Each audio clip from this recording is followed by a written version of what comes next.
திருப்பலி ஒழுங்குமுறை.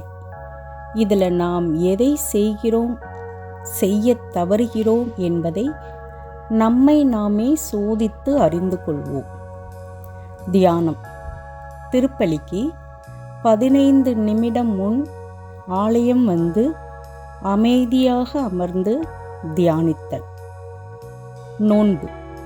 திருப்பலிக்கு ஆலயம் வருவதற்கு 1 மணி நேரம் முன்பே உணவருந்துதல். உடை. நல்ல சுத்தமான நம் கண்ணியமான கலாச்சார உடை உடுத்துவது நாம் கடவுளுக்கு மரியாதை தருவதை வெளிப்படுத்துகிறது. வணக்கம். மண்டியிட்டு வணங்குவது நம் பக்தியை அறிவிக்கிறது. இறைவார்த்தைக்கு நன்றி.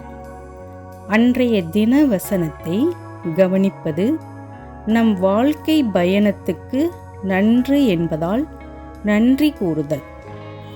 மற்றவர்களையும் நினைப்பது. அருகில் இருப்பவர்களை அதிர செய்யாமல் அமைதியை கடைபிடிப்பது அவசியம். பங்கேற்பு. ஜெப நேரத்தில் பாடுவதும் கேள்வி கேட்டால் பதில் அளிப்பதற்கும் ஒருமுக சிந்தனையுடன் இருப்பது நலம். திருப்பலியின் போது உணவு வேண்டாம். சிறு குழந்தைகளுக்கும் இதை பயிற்றுவித்தல் நல்லது. மொபைல் ஃபோன் வேண்டாம். கடவுளின் நேரம் கடவுளுக்கு மட்டுமே.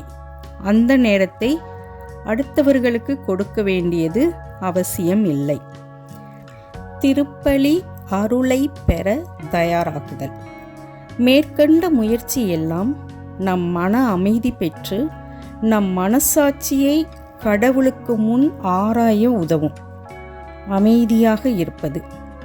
மன்னிப்பை இரக்கத்தை பெற்ற மனம் அமைதியாக இருக்க கடவுளிடம் நெருங்க திருப்பலியில் முழுமையாக கலந்து கொள்வது அவசியம். நன்றி.